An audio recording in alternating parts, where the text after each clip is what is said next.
Tuluyan ng sinibak sa pwesto ang 8 pulis na sangkot sa pagkamatay ni Jemboy Baltasar. Ayon sa desisyon ng National Capital Region Police Office, dismissal from police service ang hatol para kina Police Captain Mark Joseph Carpio at Police Captain Luisito de la Cruz dahil sa grave neglect of duty. Gayun din, kina Police Executive Master Sergeant Roberto Balais Jr., Police Staff Sergeants Antonio Bugayong Jr., Jerry Maliban, Nico Pines Esquilon, Police Corporal Edmard Jake Blanco at Patrolman Benedict Mangada dahil naman sa grave irregularity in the performance of duty at conduct unbecoming of a police officer. Habang nilinaw din ng NCRPO na wala na silang matatanggap na sahod at iba pang benepisyo mula sa PNP dahil sibak na sila sa pagiging pulis.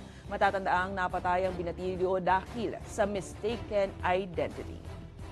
Dahil matindi talaga, malakas yung ebidensya against them for violation of the police operational procedures, specifically yung hindi paggamit ng mga body-worn cameras, and of course, yung pag-observe ng force continuum on the use of excessive force, and pinaka malala dito is yung pag-iwan nila doon sa katawan nung biktima, si Jerod, sa tubig ng matagal.